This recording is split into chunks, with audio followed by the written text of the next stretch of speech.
Retrouvez Smart Bourse avec eToro, leader mondial des plateformes de trading social.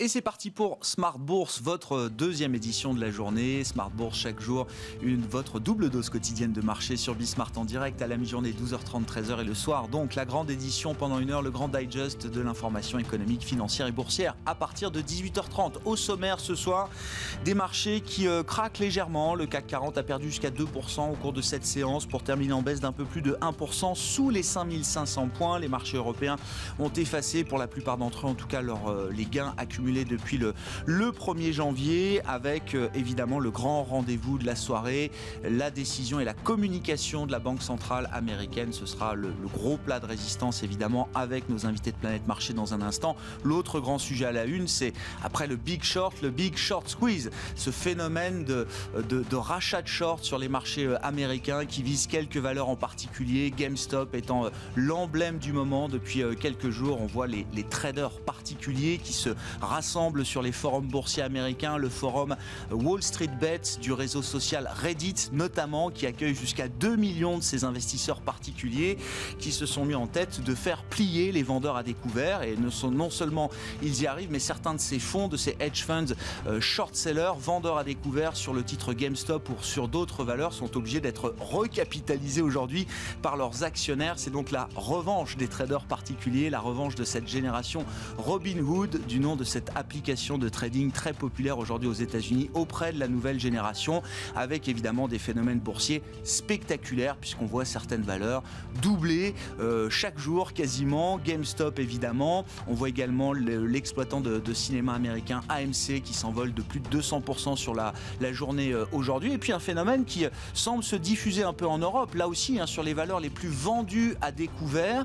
On voit les foncières aujourd'hui, les foncières commerciales Unibail Rodamco, Klépierre qui sont envolés de 15-20%. On voit le titre Nokia également qui progressait déjà ces derniers jours sans explication particulière, qui prend 20% aujourd'hui. Que penser de ce phénomène boursier? Est-ce que c'est un nouveau monde, une nouvelle génération de traders qui investit les marchés actions?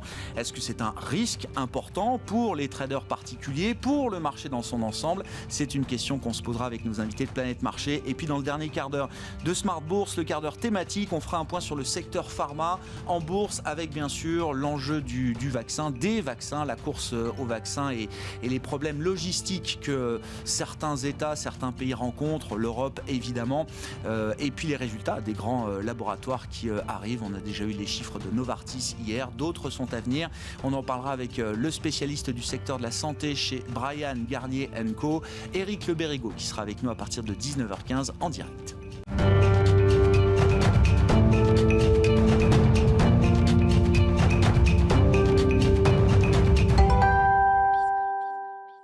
Mais d'abord, le résumé d'une séance un peu compliquée, volatile, nerveuse, avec Nicolas Pagnès depuis la salle de marché de Bourse Direct. Clôture dans le rouge ce soir pour le CAC 40. L'indice parisien perd 1,16% à 5459 points avant la décision de politique monétaire de la Fed ce soir à 20h. Le consensus de marché attend que Jérôme Powell annonce une politique monétaire inchangée, à savoir des rachats d'actifs au même rythme de 120 milliards de dollars par mois. Une politique accommodante qui laisserait la possibilité aux démocrates de mettre en place leur plan de relance le plus facilement possible. Pour le moment, les démocrates semblent être déterminés à faire avancer ce sujet justement avec ou sans les Républicains. Le leader démocrate au Sénat, Chuck Schumer, évoque même l'idée d'un vote dès la semaine prochaine. Il s'agirait d'un vote de résolution budgétaire qui, si elle est acceptée, pourrait ensuite donner lieu à un vote de réconciliation budgétaire, vote qui ne nécessiterait plus qu'une majorité simple pour être adopté. Un moyen clair de tenter d'imposer le timing d'adoption du plan à ses collègues républicains après avoir estimé que ceux-ci seraient plus enclins à voter ces nouvelles aides qu'à partir de la mi-mars. Les investisseurs qui suivent également ce soir les rebondissements sur le front du vaccin et des mesures de restriction en Europe. Si le confinement est envisagé en France, le gouvernement semble vouloir tout faire pour l'éviter. Certaines voix évoquant même un allongement des vacances de février à la place. Sur le front des vaccins, le ton monte entre l'Union européenne et AstraZeneca alors que le groupe pharmaceutique ne devrait livrer qu'un quart des vaccins initialement prévus au premier semestre. De son côté, Sanofi a passé un accord avec BioNTech pour aider la biotech allemande à produire le vaccin qu'elle a mis au point avec Pfizer. Un accord qui laisse espérer au gouvernement français que l'objectif de livraison prévu par Pfizer pour l'Union européenne redevienne réalisable.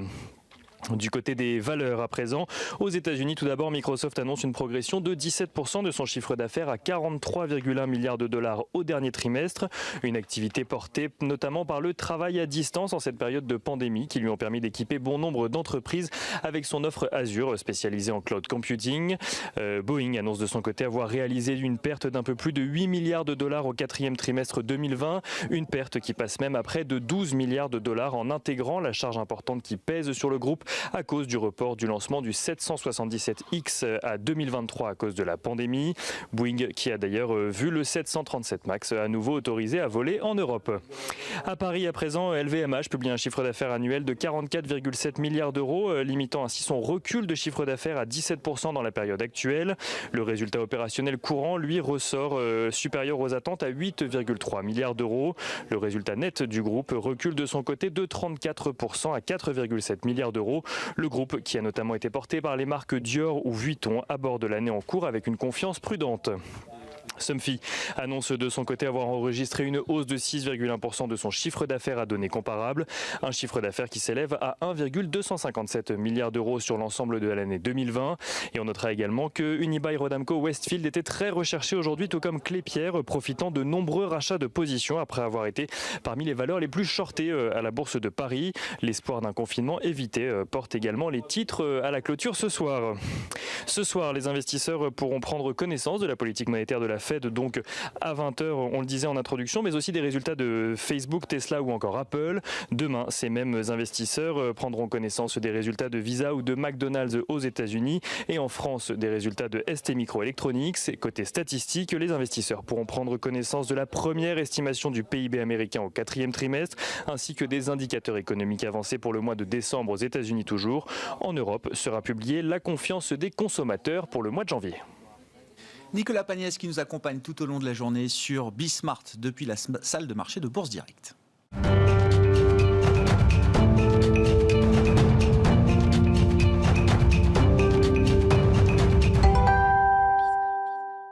Trois invités avec nous chaque soir pour décrypter les mouvements de la planète marché. Franck Dixmy est avec nous ce soir, directeur des gestions obligataires d'Allianz Global Investors. Bonsoir et bienvenue Franck. Bonsoir Grégoire. Bonsoir Nicolas Gottsman. Bonsoir Nicolas. Merci d'être là. Vous êtes responsable de la stratégie macro de la financière de la Cité. Et Louis Defels qui nous accompagne également. Bonsoir Louis. Bonsoir Grégoire. Vous êtes directeur général et responsable de la gestion collective de Gay-Lussac Gestion. Louis, on s'est vu il y a un mois, vous étiez directeur général de Raymond James Asset Management. Exactement. Que s'est-il passé ? Voilà, on a pu avoir une belle opportunité. On est vraiment très content d'avoir pu faire un management buyout, c'est-à-dire qu'avec mes associés et mon président, on a pu racheter les Américains. Donc voilà, donc on devient une société 100% indépendante, 100% détenue par les salariés. Donc c'est vraiment un super nouveau projet après la très belle année 2020 que l'on a eue, où les actifs sous gestion sont plus hauts. On a dépassé le milliard sous gestion. Donc ouais, non, on est vraiment super contents, c'est un super beau challenge. Les Frenchies rachètent les Américains. Exactement, voilà, dans ce sens-là, ça fait plaisir de temps en temps. Bah écoutez, super, votre président Emmanuel Lossinotte sera avec nous mardi prochain dans Smart Bourse à 12h30 pour évoquer donc ce deal, ce management buyout et donc la naissance de Gay-Lussac Gestion. Gardez la parole, Louis, parce que je veux qu'on parle avec vous des phénomènes boursiers spectaculaires qu'on observe sur le marché américain avant tout, mais des phénomènes qui semblent se diffuser aussi sur le marché européen. Cette revanche des traders particuliers qui arrivent à mettre à mal, à faire plier certains hedge funds, vendeurs à découvert sur des dossiers très particuliers. GameStop étant l'emblème du moment. GameStop, tout le monde connaît, ou à peu près, c'est la maison mère de Micromania, du magasin de revente ou de vente de jeux vidéo. Et voilà, j'allais dire, c'est des business en quasi-faillite. Le titre pèse peut-être, enfin le groupe pèse peut-être plus de 20 milliards au moment où on se parle. Ça pesait 1 milliard en début d'année. Ouais, c'est vraiment l'ironie du sort. Ce qu'il faut vraiment comprendre qu'aux États-Unis, avec la nouvelle plateforme Robinhood, c'est vraiment des traders qui se sont alliés ensemble, voilà, pour faire plier ces hedge funds. Mais en fait, comment c'est arrivé ? C'est vraiment l'ironie du sort parce que, on va dire, tous ces hedge funds qui shortaient des titres, ils ont oublié qu'il ne fallait pas se battre contre la Réserve fédérale. Donc ça, c'est vrai pour les marchés, les actions classiques. Mais sauf que le problème, c'est que la Fed a injecté énormément d'argent. Il y a eu énormément aussi de chèques détenus aux Américains. Et qu'est-ce qu'ils ont fait, ces Américains, ces fameux Robin Hooders? Ils ont reçu les chèques, ils sont confinés chez eux, donc ils ont commencé à spéculer en bourse. Donc c'est vrai qu'aujourd'hui, c'est un peu la revanche des plus petits contre les plus grands. Et c'est vrai que depuis plusieurs temps, avec les taux qui sont très bas, avec l'argent qui est facile, parce que c'est vrai que GameStop, c'était une valeur qui était quasiment complètement en faillite, c'est des magasins physiques de vente de jeux vidéo. Il n'y a plus vraiment d'avenir, où aujourd'hui tous les jeux vidéo sont complètement digitaux, de façon, maintenant avec les nouvelles plateformes, plus personne n'achète vraiment le CD encore physique. Donc voilà. Mais ce qui est assez intéressant, ce qu'il faut regarder, c'est que, c'est vrai que c'est une nouvelle, quelque chose qui n'arrivait pas du tout. On a vu que le phénomène arrivait même en Europe avec les rachats de short. Donc c'est-à-dire que tous les hedge funds qui shortaient les valeurs, ils ont dû en panique se racheter. On l'a vu sur Klépierre, Unibail, même sur Nokia, sur pas mal de valeurs. Et c'est vrai que c'est aussi, on voit que dans ce sens-là, ils se vengent, mais aussi, est-ce que c'est ces mêmes personnes qui aussi font monter Tesla à des niveaux incroyables? Voilà. Mais aussi, l'ironie du sort, c'est là où il faut quand même méfiance, même moi qui suis encore assez jeune et qui comprend ces Robin Hooders, c'est que la plupart d'entre eux, avec notamment leur chef de file, commencent à critiquer quand même l'oracle Warren Buffett. Et ça, c'est quand même jamais très bon. Voilà, parce qu'ils disent, vous savez, les fameuses expressions « Hawk Boomer », c'est lui, il est un peu trop vieux, il comprend rien, la value, c'est fini. Voilà, mais on m'a toujours appris, et en tout cas c'est notre philosophie, donc maintenant chez Gay-Lussac Gestion, après Raymond James, c'est qu'on ne peut pas gagner, en fait, pour vraiment gagner l'argent sur le long terme, il faut y aller doucement mais sûrement. Donc tout ça c'est bien beau, les gens prennent un peu la bourse aujourd'hui pour du casino, quand même prudence, moi je continue de préférer un peu la gestion à Warren Buffett, à savoir on gagne de l'argent uniquement sur le moyen long terme en bourse, donc prudence, et je ne sais pas comment toutes ces histoires vont se terminer. C'est pas un nouveau monde, vous dites? Ce serait une illusion de se dire que c'est une nouvelle manière de faire de la bourse, que une nouvelle génération arrive pour dégager l'ancienne. On l'a vu dans d'autres secteurs, hein. C'est arrivé en politique, peut-être dans les affaires. Est-ce que ça peut arriver sur les marchés? Clairement, il faut le prendre en compte, hein, parce qu'on voit que maintenant les Robinhood traders, c'est quasiment plus de 20% du volume du S&P, souvent de façon quotidienne. Hein, donc c'est des gens qui shortent, qui achètent quasiment toute la journée. Donc bien évidemment, il faut le prendre en compte. Mais c'est vrai que là, c'est vraiment... C'était un peu, je veux dire, là, c'est vraiment, ça va peut-être un peu trop loin, un peu trop fort. Donc, bien évidemment, il faudra le prendre en compte dans notre gestion. Et je pense que de plus en plus, essayons d'avoir peut-être des valeurs en portefeuille qui soient complètement décorrélées de celles-ci. Donc, je pense que ces gens-là vont pas venir s'énerver sur des valeurs comme Nestlé ou peut-être Johnson & Johnson aux États-Unis, des valeurs très fonds de portefeuille. Donc, au moins, je pense que c'est vrai qu'il faut vraiment prendre en compte, mais ça reste quand même sur certains types de valeurs. Donc, on va pas non plus remettre quand même l'intérêt de la bourse, qui est quand même l'investissement sur le moyen long terme. Oui, mais justement, vous êtes spécialisé, vous en particulier, Louis, sur les small et les micro-caps en France, en Europe. Est-ce que sur ces segments de marché, sur ces toutes petites capitalisations, est-ce que vous observez de tels phénomènes? L'AMF nous dit qu'il y a plus de 400 nouveaux particuliers investis en bourse cette année qui n'avaient peut-être jamais passé un ordre boursier de leur vie.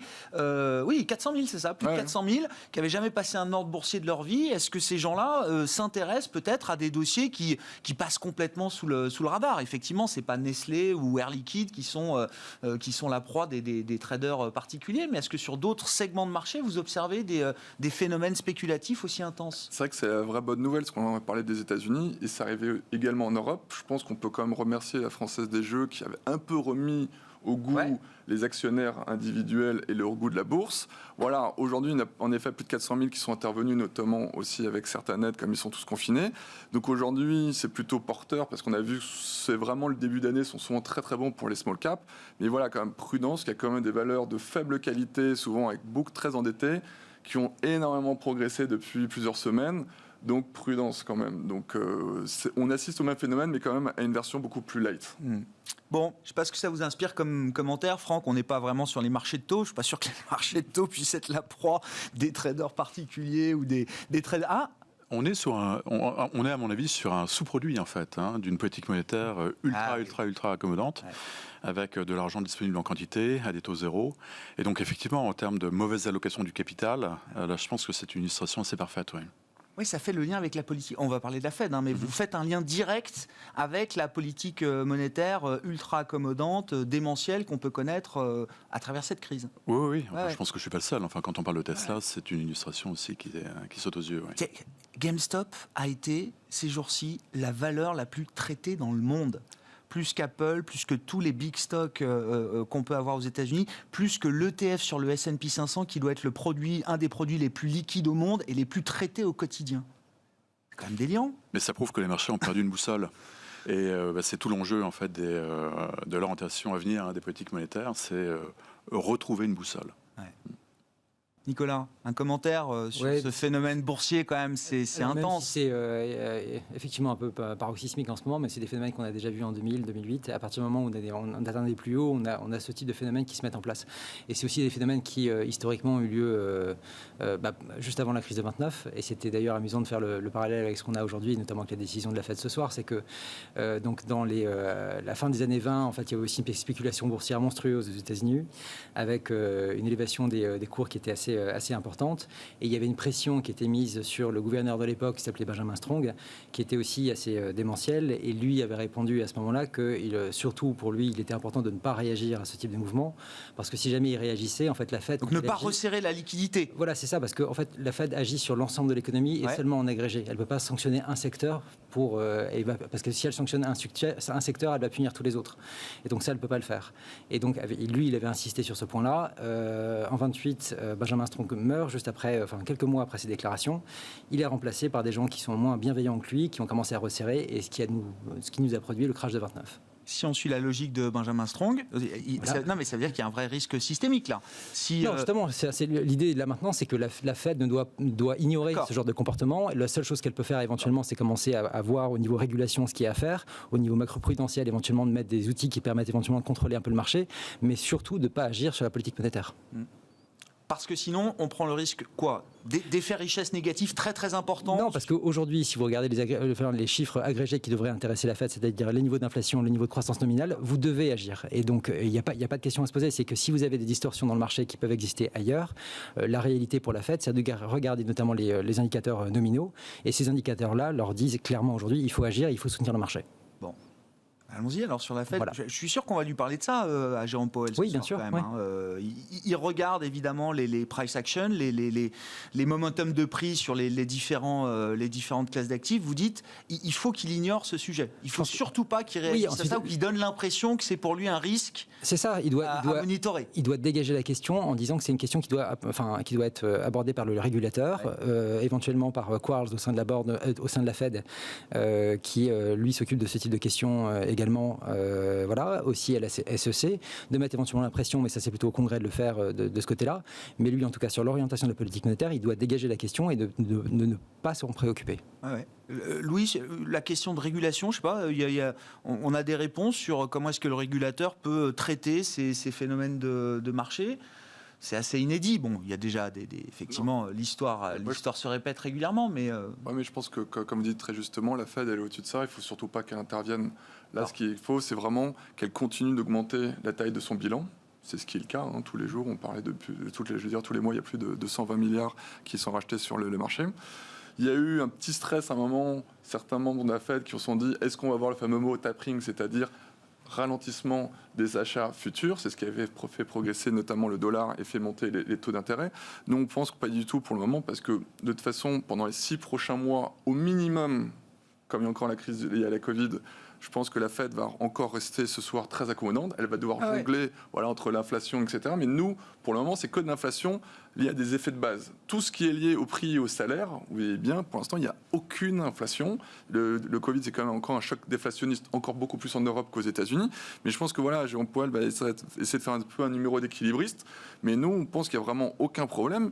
Et surtout, il faut que les taux restent bas pour pouvoir financer le fameux nouveau plan de 1900 j'ai bien compris. milliards. Ma question, c'était le gendarme boursier américain, là, sur des sujets comme ça, des forums boursiers qui rassemblent jusqu'à 2 millions de particuliers. Est-ce que c'est un sujet qui peut être adressé, auquel le gendarme boursier peut apporter des réponses ?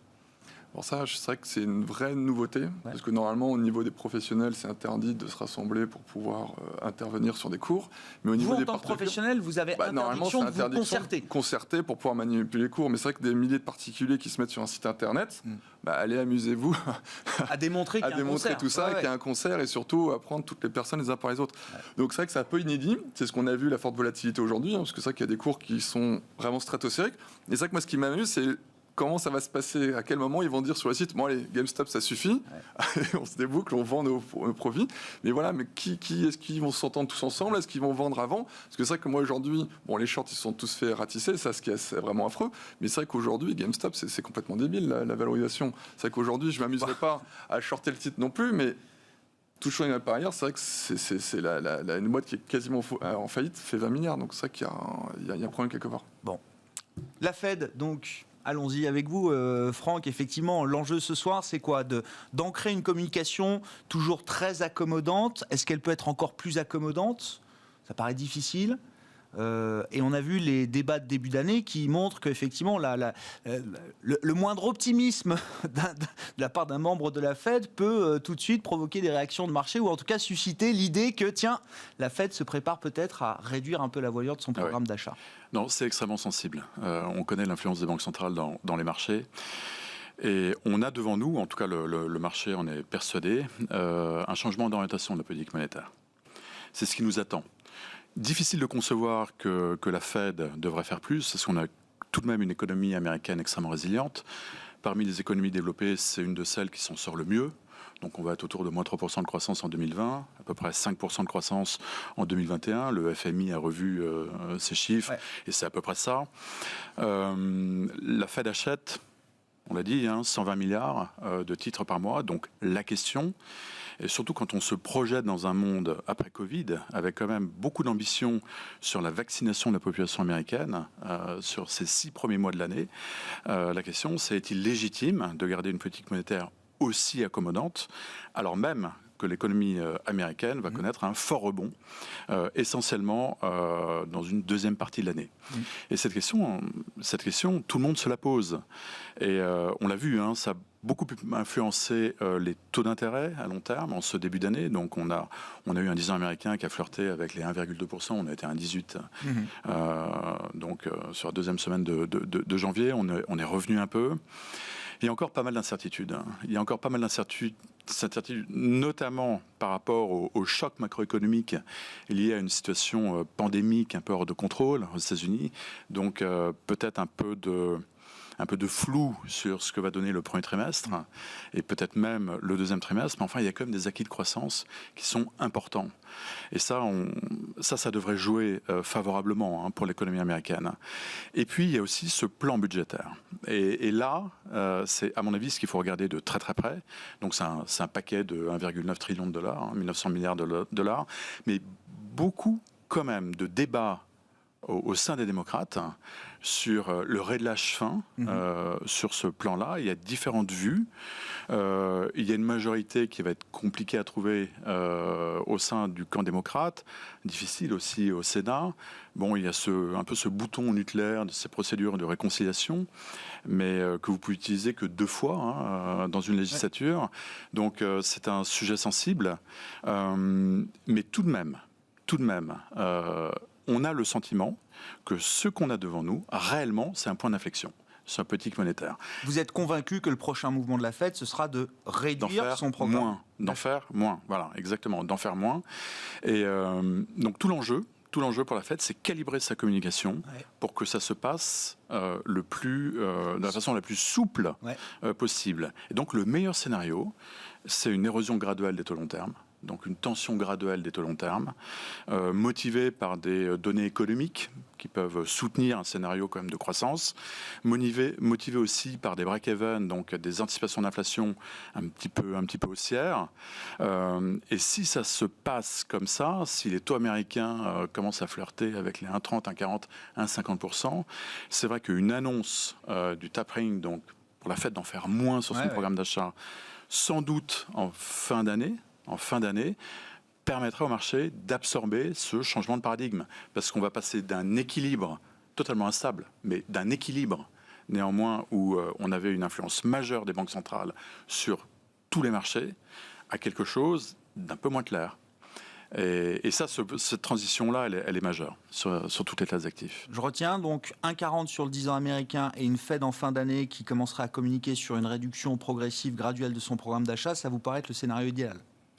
Si tout ça est motivé par une dynamique de reprise suffisante. Donc je pense que ce qui se passe là, avec des taux long terme qui reviennent sur des niveaux de 1%, c'est pas forcément un scénario idéal pour la Fed. D'accord.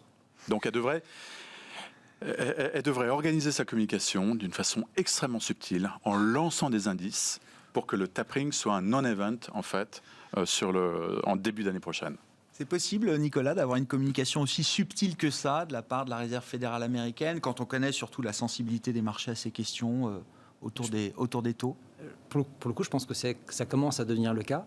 Ce qui est intéressant, c'est de voir déjà la Fed est en train de changer. Alors déjà, on peut se dire que la Fed de 2020 était quand même assez agressive, mais la Fed de 2021 risque d'être encore plus agressive, parce qu'on a l'arrivée de Chris Waller qui est là, qui est l'ancien directeur de la recherche de la Fed de Saint-Louis, donc qui était proche de James Bullard et qui l'a formé également, et donc qui est très agressif également.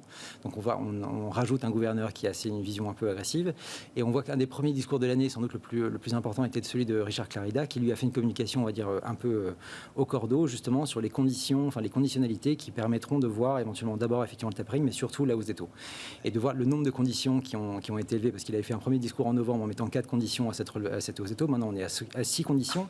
Et donc, c'est vraiment de trouver ces ceintures et bretelles. En gros, c'est vraiment d'essayer de soutenir l'économie à son maximum, d'avoir des anticipations d'inflation qui soient au-dessus de 2% et pas en dessous. C'est exactement l'inverse de ce qu'on a en Europe, avec une inflation réalisée également de 2% en moyenne. Et il a en plus osé une petite phrase, mais c'était plutôt à l'oral qu'il l'a fait et pas dans l'écrit.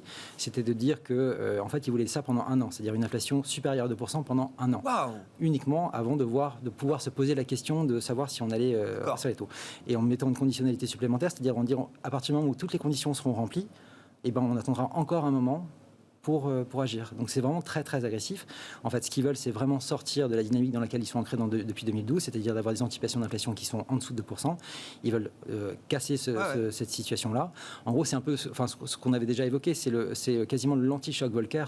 On avait en 81, en 79, on avait commencé à lutter contre l'inflation. Ça a été assez inefficace au départ, ce qu'on a pu voir aussi un peu depuis ces dernières années. Et là, on a une volonté, je pense, absolue de la Fed de casser ce rythme-là, cette tendance-là, et de revenir dans une trajectoire plutôt ascendante, avec des taux qui veulent remonter. Et effectivement, je pense par contre, sur les taux longs américains, ils ont l'ambition d'avoir des taux qui remontent, et même plutôt avec plaisir. Ce qu'ils veulent, c'est que les anticipations d'inflation et de croissance soient de plus en plus importantes, ce qui permettra, on va dire, un retour de l'économie américaine. Et finalement, en fait, c'est pas forcément un problème non plus pour le Trésor, parce que si on a effectivement une croissance nominale qui revient à des niveaux de 5%, ce qu'on a pu connaître aussi au cours de ces dernières années, vous avez des entrées fiscales qui vous permettent très bien d'assurer la suite et d'avoir une dynamique qui soit très positive aussi bien au niveau monétaire que budgétaire, et ça vous fait une coordination macroéconomique qui est quasiment parfaite.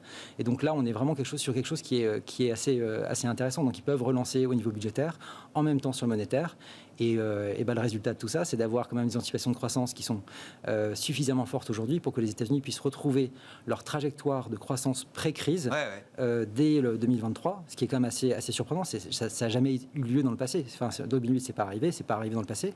Et surtout, si vous faites la comparaison avec ce qui se passe en Europe, c'est-à-dire que donc les Américains, on les attend en gros à peu près 7,5% de croissance en 2023, au-dessus du niveau de 2019. Les Européens, on les attend à 2,5%. Par rapport à ça, c'est-à-dire que la croissance européenne, c'est un tiers de ce que font les États-Unis. Et on voit simplement, tout ça n'est pas le résultat d'une fatalité, c'est simplement d'avoir une prise en compte et une volonté politique de faire un changement macroéconomique qui soit majeur, qui permette de soutenir l'économie à un niveau supérieur, qui permette effectivement le retour du plein emploi, le retour des hausses de salaire et un cercle vertueux au niveau économique, et d'en finir avec l'idée de stagnation séculaire. Ça nous donne quoi comme timing, Nicolas? Je vous passe la parole aux autres. Mais votre sentiment, c'est que la Fed pourra peut-être commencer à réduire progressivement son soutien, fin d'année, courant 2022? Je pense que le paradoxe... Est-ce qu'on va avoir suffisamment de bonnes surprises économiques là, au cours des prochains trimestres aux États-Unis pour permettre justement d'enclencher peut-être une... Le paradoxe, je pense qu'ils font tout pour dire qu'ils ne vont pas le faire tout de suite et ils ne vont pas le faire cette année. Clarida a dit qu'en gros, que le tapering, on en parlera dans un an. D'accord. Et en même temps... Et la voix de Clarida est suffisamment forte pour avoir cette conviction aujourd'hui? Les trois voix les plus importantes, c'est Clarida, Powell et Williams. C'est les trois. C'est la troïka. Bref. Et donc oui, il pèse très lourd. C'est le vrai économiste, je pense, le plus proche de Powell aussi, qui est au sein du board. Donc il est très important. Et c'est lui qui a dirigé la revue. Donc vraiment, c'est une parole qui compte fortement au sein de la Fed. Ça, il n'y a pas de problème. Bon. Moi, j'avais plutôt Louis une et question puis pour Franck, ces bien sûr. messieurs, Ah bah, parce que vous, allez-y, je suis Louis. moins économiste que vous. C'est que depuis que je suis dans les marchés financiers, donc allez, on va dire depuis 2007, très vite, on a vu la crise de Lehman et on nous parle toujours de reprise d'inflation. Et c'est vrai que ça fait depuis donc 15 ans que l'inflation et les taux font que de baisser, même les taux d'intérêt nominaux ça fait 30 ans qu'ils font que de baisser partout. Avec la démographie, la digitalisation qui arrive, je ne vois vraiment pas, même quand on était quasiment plein d'emplois aux États-Unis, il n'y avait pas d'inflation et les taux n'ont pas bougé. Donc peut-être pouvez-vous m'éclairer en disant comment vous voyez votre scénario. Pourquoi après une telle crise, Voilà, est-ce qu'on arriverait on pourrait repasser à au-dessus de 2%, à faire revivre structurel aussi l'inflation, et avec des taux qui, peut-être dans le passé, comme en 2008, étaient à plus de 4%. Moi, je vois vraiment pas comment ça pourrait être possible, quoi. Alors, ils sont déjà arrivés. En fait, en 2018, on avait une inflation qui était supérieure à 2%, avec un taux de chômage qui était réduit assez fortement. Donc, en fait, ils y sont déjà arrivés. Ensuite, il y a eu la crise. C'est pendant combien de temps, ça, les 2%? Ça, peu de temps. Et en fait, ce qu'ils ont fait, c'est que l'erreur qu'ils ont commise, c'est que c'est en octobre 2018, on a le meilleur taux d'inflation. Et immédiatement, on a le resserrement. Il resserre trop vite. Trop vite. Et du coup. Et là, vous dites qu'ils attendront. Ils attendront peut-être un an. Ils ont commis l'erreur. Avec une inflation supérieure à 2% en moyenne. 40 ans qu'ils commettent les mêmes erreurs à réagir trop tôt, c'est fini. Et le marché gardera ses nerfs par rapport à ça. Alors Nicolas, puis alors Franck, allez-y Franck. Est-ce que le marché gardera ses nerfs par rapport à ça? Parce qu'on sait en plus que mécaniquement l'inflation va bondir, l'inflation cœur même. Ce sera vrai en Europe. Je crois qu'on aura la première estimation de l'inflation en janvier la semaine prochaine. Et ce sera vrai aussi aux États-Unis sur des effets de base. Est-ce que le marché va garder ses nerfs par rapport à ça? Je pense que cette inflation est très bien documentée. Les effets de base, on connaît ça. Donc les investisseurs ont ça dans leur radar. Et ça n'impressionne personne. Même le jour où le chiffre sort. Non, je ne pense pas vraiment que ça joue ça. Encore une fois, c'est bien documenté, donc il n'y a pas de surprise par rapport à ça. Mais tout l'enjeu pour la Fed, c'est d'avoir non seulement une hausse graduelle, mais mesurée des taux long terme. Parce que si les taux long terme remontent trop vite, et les marchés anticipent toujours, donc si toute la communauté des investisseurs anticipe effectivement un changement de politique monétaire timé sur le début de l'an prochain, je peux vous dire que dès demain, les taux s'ajustent. Bien sûr. Et les taux forward notamment. Quand vous regardez les taux forward, les courbes sont plates. Il ne se passe pas grand-chose sur les taux long terme. Le 10 ans dans un an, il est peu ou prou sur les niveaux actuels. Il est que 15 BP plus haut. Donc il n'y a pas grand-chose intégré aujourd'hui dans les courbes des taux. Mais il ne faut surtout pas que les taux long terme remontent trop vite, parce que là, on a un resserrement des conditions financières. Et ça, ce serait très très compliqué à gérer pour la Fed. Et comment va faire la Fed le jour où l'inflation est à plus de 2% pour continuer de contrôler justement cette courbe de taux et notamment les taux longs pour contrôler les forces de marché? On est dans une phase d'expérimentation en fait sur la politique monétaire, puisque il y a une cible d'inflation avec une certaine flexibilité autour de cette inflation.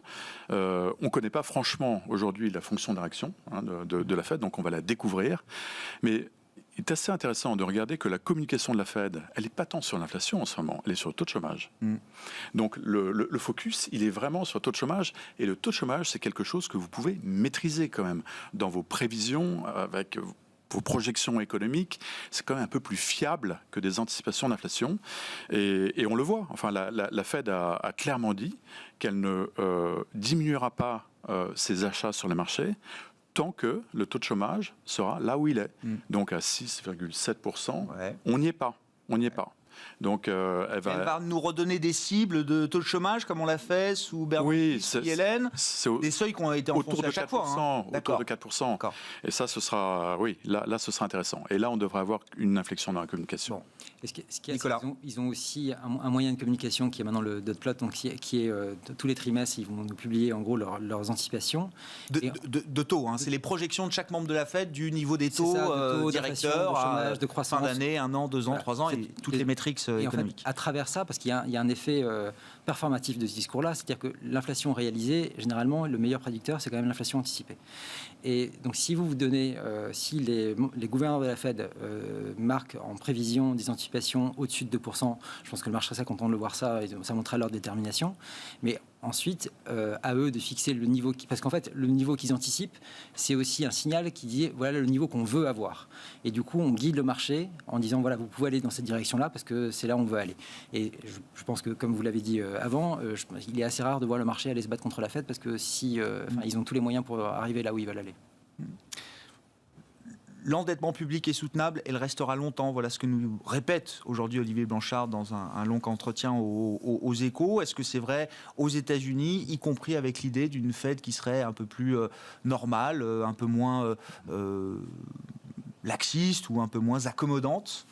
Cette question de l'endettement, là Oui, alors, honnêtement, l'endettement américain, pour moi, ça n'a jamais été un problème. D'accord. Quand on imprime la monnaie de référence mondiale, c'est un privilège exorbitant. D'accord. Toujours. Toujours. C'est un peu plus un problème en zone euro. Mais en zone euro, ce qui importe, et j'ai bien aimé l'article de Blanchard, et c'est exactement notre approche. Blanchard nous dit que les métriques de dette rapportées au PIB, ça ne sert à rien. Mais il a tout à fait raison. On compare un stock et un flux. Oui. Ça n'a aucun sens. Et effectivement, quand on regarde l'évolution de la charge d'intérêt des différents pays plus on en s'endette, zone euro, plus la charge baisse. effectivement, dans un contexte de taux négatif ou nul, effectivement, plus on s'endette, voilà. Plus c'est soutenable, on va dire. Ouais. Alors tout ça a une limite. Et la limite, c'est quand est-ce qu'on va rebrancher la discipline budgétaire en zone euro ? Parce que là, on a débranché le pacte de stabilité et de croissance. Il est évident que, notamment sous l'influence des Allemands et de quelques pays nordiques, c'est un débat qui reviendra. Alors, c'est beaucoup trop tôt pour l'avoir. Ça, je pense que tout le monde est d'accord, parce qu'on est tous dans une situation difficile d'un point de vue économique. Mais dans 18 mois, dans 2 ans, c'est un débat qui reviendra nécessairement. Et puis, les limites de l'intervention de la Banque Centrale Européenne. Donc la Banque Centrale Européenne nous délivre quand même une feuille de route assez claire sur les 2 prochaines années. Mais là aussi, c'est un grand débat. Donc vous dites que l'endettement public est soutenable, il restera longtemps, mais pas forcément en zone euro. Je ne suis pas très inquiet là-dessus, parce que les taux long terme en zone euro sont influencés par un excès d'épargne. D'un point de vue macroéconomique, on a un tel excès d'épargne qu'on a beaucoup d'arguments pour justifier des taux très très bas. Et tant que votre taux est inférieure à votre croissance nominale, je veux dire que cette dette, effectivement, elle reste mathématiquement soutenable. Oui, sur l'endettement public, Nicolas. La différence avec l'Europe et les États-Unis, là, on la voit de façon assez frappante. C'était quand on regarde l'Europe, en fait, il y a 3 périodes. Il y a la période du début, donc 99-2008, et c'est assez intéressant de regarder un peu la situation. On voit que à ce moment-là, il y a certains pays effectivement qui dépensaient peut-être trop. La France et l'Allemagne, d'ailleurs, à cette époque-là, le faisaient, alors que la croissance nominale européenne était à un niveau très satisfaisant, à peu près en moyenne à 4,5%. Dans ces conditions-là, si vous avez une croissance aussi forte que ça, vous avez votre chômage qui baisse, peut-être que c'est un peu exagéré. Et ce qui est intéressant, c'est qu'à cette période-là, la croissance européenne, c'était sur 99-2008, c'est 20% de croissance. Les États-Unis, à ce moment-là, c'était 25% de croissance. Donc les Européens ont réussi à faire 80% du résultat américain, ce qui franchement était vraiment pas mal. Et ensuite, sur la période 2008-2019, vous avez les Européens donc, qui font de l'austérité et monétaire et budgétaire, donc avec une réussite flamboyante qui nous a réussi à nous donner 9% de croissance sur la totale des 11 années, voilà, des 10 années, contre 22% aux États-Unis. Donc on a fait 40% du résultat américain, ce qui montre que l'Europe, en gros, s'est un peu trouée sur sa gestion de crise et que le cycle d'austérité qui a été mené a été destructeur véritablement fortement pour l'Europe. Et là, aujourd'hui, ce que je vous disais avec les prévisions de croissance, c'est qu'on va faire encore moins bien, c'est qu'on va faire pour l'instant un tiers de ce qui a été fait aux États-Unis, parce que justement, même si on a évolué et on a réussi peut-être à faire mieux que ce qu'on a fait en 2008, comparativement à la gravité de la crise et à l'ampleur du choc qu'on est en train de prendre et qu'on a subi en 2020, c'est encore tout à fait insuffisant. Donc on est à peu près sur le même rythme, on continue à peu près comme avant. Donc ce qui est par contre intéressant, c'est qu'on a d'une part la revue de politique monétaire qui est ouverte cette année, on aura le résultat peut-être en septembre. Donc là où il y a une possibilité d'ajustement, malheureusement quand on voit les discours actuellement, on se rend compte que ça n'a pas l'air d'avancer beaucoup. Et on a également la revue de politique budgétaire, parce qu'on a la discussion sur le pacte de stabilité et de croissance, c'est-à-dire sur les 3% de déficit et les 60% d'endettement, qui est ouverte aujourd'hui. Donc on discute sur ces 2 sujets qui sont fondamentaux pour la zone euro. Malheureusement, encore une fois, quand on voit les discussions qui se passent au niveau des gouvernements sur ces questions-là, même si on arrive à avoir un résultat, on n'aura pas du tout ce qui se passe aux États-Unis. Et c'est d'autant plus problématique que quand on regarde la trajectoire de croissance américaine sur les 10-12 dernières années, vraiment on a pris beaucoup de retard, on a perdu l'année dernière, l'Union européenne a perdu sa 2e place mondiale à la Chine, alors qu'on avait la 1re place mondiale en 2008. Donc on a perdu 2 places en 12 ans, et que si on veut pouvoir se remettre en Europe sur une trajectoire qui puisse être à peu près équivalente à ce qui se passe, enfin pas équivalente, mais qui permette de garder notre rang vis-à-vis de la Chine et des États-Unis, il serait peut-être temps de se bouger un petit peu. Un mot sur ces sujets, si ça vous intéresse, Louis, évidemment, grand cadrage macro-financier là. Non, mais j'aurais envie de reprendre un peu les arguments sur lesquels je suis complètement en ligne, mais c'est de dire, en effet, les États-Unis, leader mondial avec leur monnaie qui imprime autant qu'ils veulent, l'Europe qui était ancienne numéro 1 qui pouvait imprimer, et on ne parle pas de la Chine, parce que pendant ce temps-là, la Chine, elle a beaucoup moins imprimé que les 2 grosses puissances que sont l'Europe et les États-Unis. Donc c'est vrai que c'est plutôt aujourd'hui, il n'y a aucun problème, le marché, là, il s'en fiche complètement de la dette de tous ces États, parce que voilà, tous les taux réels sont négatifs. Et moi, j'ai plutôt envie de voir, c'est dans les 15-20 prochaines années, est-ce que tous ces pays qui s'endettaient en dollars, est-ce qu'ils vont pas passer en RMI? Donc là, c'est des vraies questions peut-être un peu plus géopolitiques, plus long terme. Mais je pense qu'après la Covid, on verra bien qu'il y aura peut-être un rééquilibrage peut-être dans les monnaies mondiales. Dédollarisation du monde et du monde émergent peut-être en premier lieu. Exactement, plus vers la monnaie chinoise. On parle des entreprises, il nous reste quelques minutes. Gardez la parole, Louis, bien sûr. Les résultats, on a les premières publications. Alors, aux États-Unis, ça a commencé depuis 15 jours. LVMH hier, peut-être qu'il y a quand même un petit mot à dire. On est loin des micro-caps et des small-caps, mais c'est quand même un baromètre, un baromètre incontournable. Microsoft, on attend Apple, Tesla, Facebook ce soir. Et puis quand même, dans les mid et small, il y a eu pas mal de publications là tout au long de la semaine. Je sais pas, Sartorius, ID Logistics, Interparfum, McPhee, Solution 30. Est-ce qu'il y a des discours ou des résultats que vous retenez de toute façon, c'est toujours pareil. Ça veut dire que les analystes sell-side, en tout cas qui font les analyses des sociétés, sont toujours trop lents pour dégrader les résultats et beaucoup trop lents pour les remonter. Et c'est vrai que tous les résultats du 4e trimestre qui arrivent, que ce soit dans la consommation avec Interparfum, LVMH qui fait encore plus 18% dans le modèle maroquinerie, sont juste canonissimes.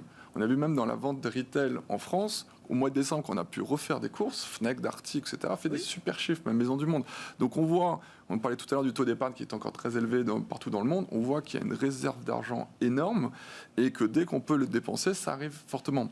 Et aussi, ça c'est pour la partie service, mais aussi on voit qu'on est dans une vraie reprise aussi cyclique, parce que toutes les sociétés industrielles ont quasiment leur stock au plus bas, ils ont commencé à réinvestir à fond, on voit que les capex des entreprises marchent bien, on voit que les semi-conducteurs sont en train d'exploser, qu'il y a même du shortage. Donc voilà, on a une vraie reprise cyclique en ce moment. On a vu que les PMI manufacturés sont remontés quasiment plus haut et avaient été à peine impactés par les derniers reconfinements. Donc ouais, non, ça c'est des vraies bonnes nouvelles. Mais voilà, après 2021, ce qui est très compliqué pour les analystes, c'est en fonction de la vaccination. On va peut-être avoir des phénomènes de stop and go, comme ça on aura un bon trimestre, un bon mois et tout. Mais c'est vrai qu'une fois que tout cela sera passé, normalement, on continue d'adhérer à la forte reprise cyclique qu'il y a à peu près que connaît le monde aujourd'hui. En tant que gérant, vous dites, voilà, c'est le cap qu'on se fixe, et même avec quelques mois de retard liés à des décalages, des calendriers de vaccination, des logistiques un peu compliquées, vous dites, ça reste quand même le cap. La réouverture des économies, la reprise du cycle... C'est toujours un peu la fameuse reprise en K, comme vous avez vu, donc de ceux qui bénéficient un peu du Covid, comme Microsoft grâce à LinkedIn et le Cloud Azure aussi a cartonné.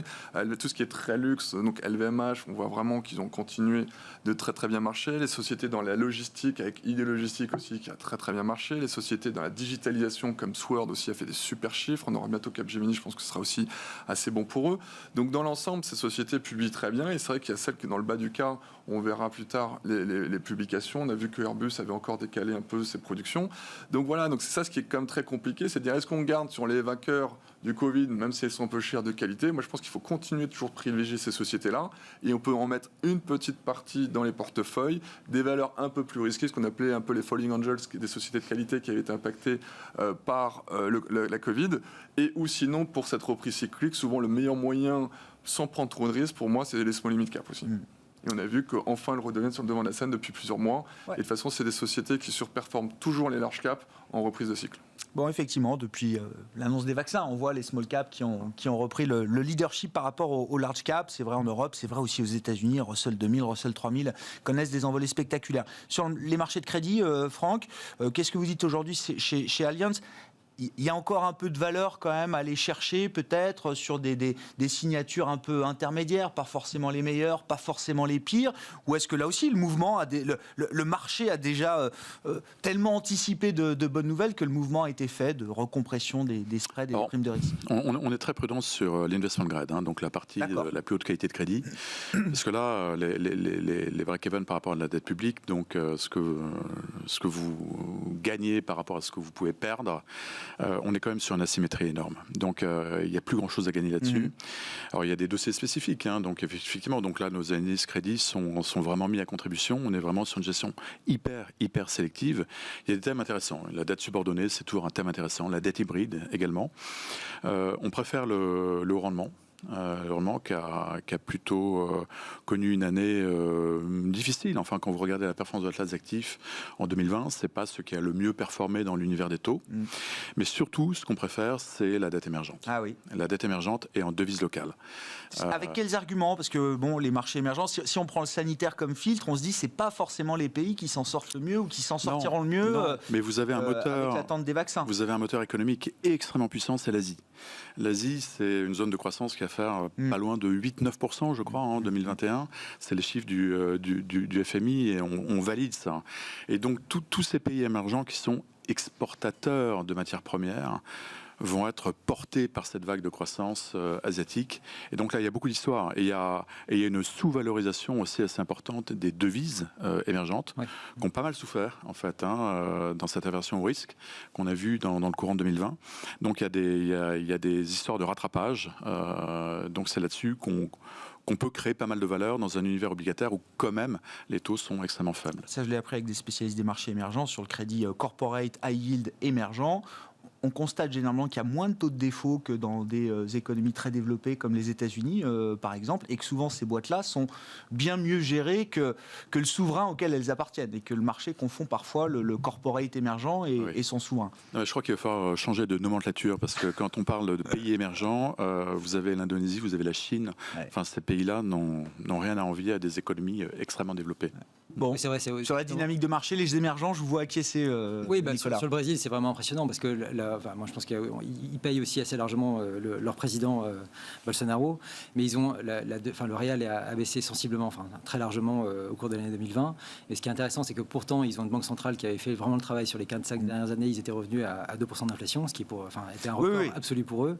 Ils ont fait un plan de relance, pour la petite histoire, qui est 2 fois supérieur, même plus de 2 fois supérieur à celui de la France. C'est le Brésil, mais oui, d'accord. Non, mais en termes de points de PIB, et c'est quand même très intéressant. Et qui a justement contré pas mal l'effet sur le PIB. Et malgré cela, et pourtant ils ont eu aussi à la fin d'année des records en termes d'investissement étranger sur leur sol. Donc il y a plein de dynamiques qui peuvent être très positives. Comme vous avez dit aussi, ils sont exportateurs de matières premières qui ont largement rebondi. Ils profitent de la demande chinoise, donc ils ont vraiment pas mal d'indicateurs ouverts. Et malgré ça, ils ont eu une devise qui n'a pas vraiment tellement remonté, qui a même plutôt baissé depuis le début de l'année. Et donc il y a de la valeur là. Il y a de la valeur également de ce côté-là. Et ensuite, effectivement, tout ce qui est intéressant aussi de voir le rythme de vaccination qui se passe aux États-Unis, parce que même si on attend une reprise américaine forte et peut-être assez rapide, c'est de voir que le rythme qu'ils ont actuellement, ils ont déjà vacciné 25 millions de personnes. Si on prend les gens qui ont plus de 65 ans, c'est-à-dire 55 millions de personnes aux États-Unis, c'est-à-dire 80% des décès, en fait, ils peuvent arriver à avoir vacciné toute cette population à peu près début mars. Et là, on pourrait avoir déjà une réouverture assez large de l'économie américaine et de voir enfin le boom se réaliser avec les 1400 milliards d'épargne disponibles qui sortira des livrets. Voilà. On s'arrêtera là pour ce soir. Merci beaucoup, messieurs. Merci d'avoir été avec nous pour participer à Planète Marché, le rendez-vous, la discussion de marché chaque soir dans Smart Bourse sur Bismart. Louis Defels, directeur général désormais de Gay-Lussac Gestion. Je vous donne rendez-vous mardi prochain avec le président de Gay-Lussac Gestion qui sera avec nous pour nous expliquer effectivement donc le rachat de la société de gestion d'asset management de Raymond James en France. Nicolas Gottsman nous accompagne également, le responsable de la stratégie macro de la financière de la Cité, et Franck Dixmier, directeur des gestions obligataires d'Allianz Global Investors.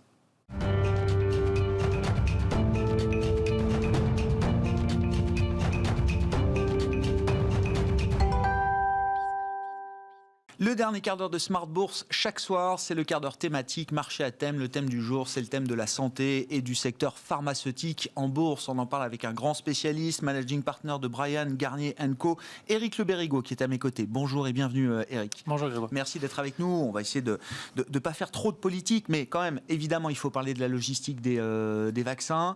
Quand on regarde les choses de manière froide, analytique, qu'est-ce que l'on peut dire à ce stade, Éric, du déploiement des vaccins un peu partout dans le monde, aux États-Unis et en Europe essentiellement? En Europe, on paye la fragmentation, je pense, du continent. C'est sûr que par rapport à... On l'avait vu en termes de soutien économique. Ça a été dit plusieurs fois. On n'a pas l'équivalent d'un Barda. C'est peut-être en train de se négocier. On sera peut-être prêt pour le coup d'après. Bon...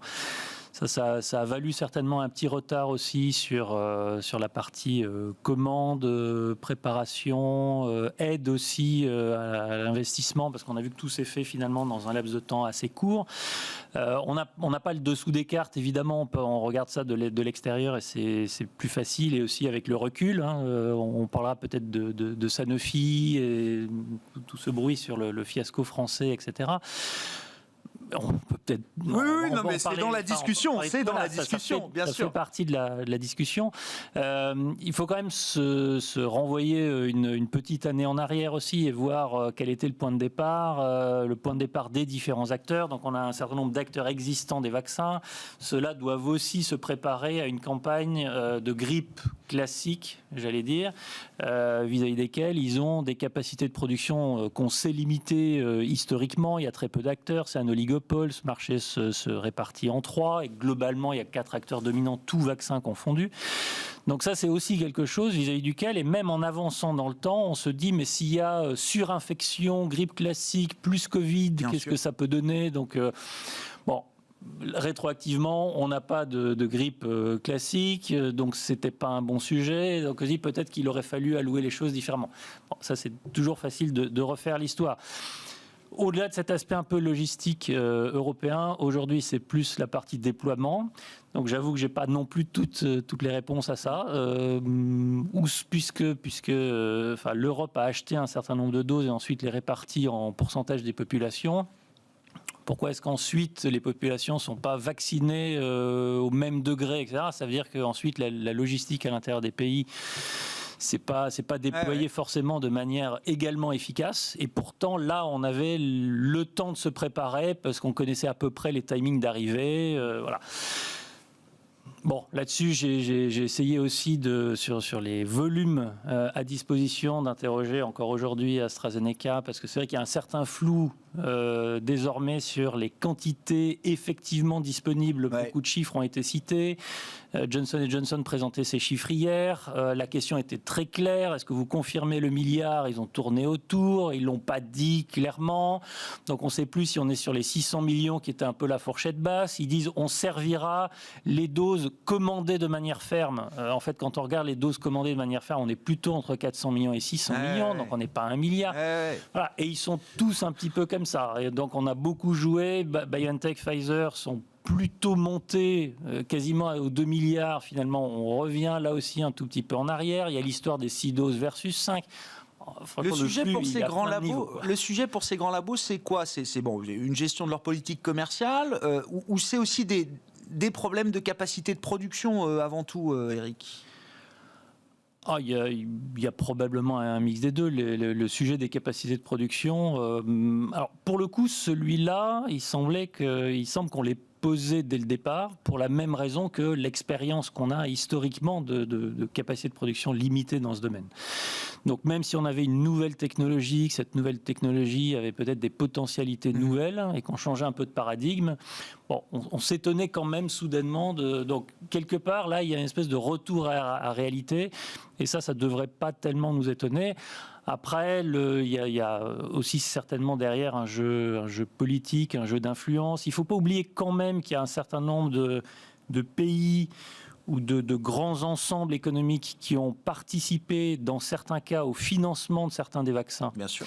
Donc on a parlé à une certaine époque de donner priorité à certains pays contre d'autres et ça. C'est simplement la logique aussi d'avoir été payé pour aller au bout. Et notamment un des deux qui est aujourd'hui sur le marché, enfin celui de Moderna est quand même sponsorisé significativement. Et c'est normal de retourner à celui qui a financé une partie des premières doses. Voilà. Alors, dès qu'on touche à la santé, le sujet est un peu sensible et on se dit que c'est un bien commun et que c'est... Voilà, ces sujets-là ne devraient pas s'appliquer. Il n'empêche qu'il y a des contrats et évidemment, les contrats, il faut les respecter. Voilà. Si on dit un mot de Sanofi, effectivement, comment est-ce que le groupe français aujourd'hui... comment vous expliquez que Sanofi en soit réduit aujourd'hui à conditionner, je crois, 100 millions de doses de Pfizer-BioNTech et non pas à être fer de lance de la production de vaccins? Là aussi, c'est un échec ou pas? Ou c'est une question de choix, ça s'est pas fait parce que les choix n'ont pas été les bons au départ, ou on peut dire que c'est un échec? Ah oui, factuellement, c'est un échec. Et je sais que pour le coup, si on met Sanofi plus Pasteur, bien sûr, oui. Je crois qu'on peut dire que l'onde de choc dans le milieu est quand même extrêmement forte. Voilà, il y a des vraies interrogations et je pense que ça aura des conséquences. Toutes ne seront pas négatives. Peut-être ça ouvrira les yeux aussi sur le support qu'il faut apporter en amont parce que là encore, juger a posteriori est un petit peu facile. Donc il y avait forcément une question d'arbitrage, comme je le disais, par rapport au vaccin de la grippe classique. Mais c'est vrai qu'il y avait eu en amont certaines discussions avec des acteurs de l'ARN messager. Est-ce que ceci était trop gourmand pour Sanofi ? En tout cas, ça ne s'était pas fait. Mais évidemment, on peut le regretter. Quand on est un acteur majeur de cette industrie, est-ce que c'est pas être passé un petit peu à côté de ce virage technologique ? Alors, ils ont l'accord avec Translat Bio, mais qui est un acteur beaucoup moins avancé, qui n'est pas encore rentré en clinique. Donc, en tout cas, pour la Covid telle qu'elle se présente aujourd'hui, si c'est pas trop tard, ça arrivera très très tardivement. Donc oui, il y a un échec. Après, il y a une question aussi un petit peu de malchance sur la manière d'avoir construit ce vaccin-là, de peut-être pas avoir forcément les bons ingrédients, tous les bons éléments avec ça. Mais le couple Pasteur-Sanofi, c'est vrai que c'est un coup sérieux pour la France. Dans les résultats de ces grands labos, est-ce qu'on va découvrir de mauvaises surprises ? J'ai en tête la publication de Novartis, je crois c'était hier, ouais. Qui a été visiblement décevante pour les investisseurs. Et c'est vrai que dans la communication de Novartis, alors je ne sais pas dans quelle activité Covid est-ce qu'ils sont le plus impliqués. En tout cas, ils mettent en avant que leur activité ophtalmo, dermato, les génériques avec Sandoz, finalement, tout ça est plutôt pénalisé par un monde de la santé qui est très focalisé aujourd'hui sur le Covid avant tout. Oui, c'est très juste. Alors, en fait, on se demande là, après les deux publications d'hier, Novartis et J&J, dans quelle mesure, en fait, à nouveau le Covid et le terme magique un peu que ça représente. Juste pour illustrer la chose, hier ou avant-hier, il y a une petite biotech suisse qu'on aime beaucoup par ailleurs, mais qui jusqu'ici est plutôt connue sur son travail dans la sclérose en plaques, qui a dit, tiens, nos travaux intéressent dans le Covid. Bim. Et on a reçu un grant de 137 000 euros. Ça a pris 31%. Voilà. Donc on est un peu là. Comme blockchain à l'époque pour certains secteurs. Voilà. Toujours Covid, c'est le mot à tiquer. Voilà. Et donc vous êtes du bon côté ou vous êtes du mauvais. Dans le cas de Novartis, effectivement, ils sont pas impliqués ni dans la recherche d'un vaccin, ni dans les traitements très avancés. Il n'y a pas d'activité diagnostique, donc ils sont pas du bon côté. Et malgré tout, on continue à avoir un impact. Et là, on parle de déprogrammation d'un certain nombre d'opérations, de remobilisation du personnel, des hôpitaux, etc. On a toujours un trafic qui n'est pas revenu à la normale dans les cabinets médicaux, etc. Donc, en termes de volumétrie, forcément, ça se ressent. A fortiori sur des pathologies moins sérieuses comme celles que vous avez mentionnées. Et donc, peut-être que ça va être encore l'élément discriminant entre ceux qu'on va vouloir avoir, en tout cas en ce début d'année, et ceux pour lesquels on se dit, on verra peut-être un peu plus tard. Sur le plan boursier, il nous reste une minute pour conclure, Eric, mais sur le plan boursier, oui, la ligne de démarcation Covid, impliqué Covid, pas impliqué Covid, oui, elle a été très claire et elle risque de durer encore un peu, vous dites. Je pense en tout cas que sur la première partie de l'année pour le secteur, on avait une vue assez macro. Le quatrième trimestre n'avait pas été bon. On pensait qu'on reviendrait plutôt sur des fondamentaux plus longs. Je crains qu'on reste malgré tout d'abord sur cette thématique-là. Ouais. Merci beaucoup Eric, merci d'être venu nous apporter votre éclairage, votre analyse du secteur de la santé. Vous êtes spécialiste, analyste, responsable de l'analyse pour ce secteur de la santé chez Bryan Garnier & Co, managing partner de la banque. Merci beaucoup Eric Le Bérigot qui était avec nous pour ce quart d'heure thématique de Smart Bourse. On se retrouve demain en direct à 12h30 sur Bismart.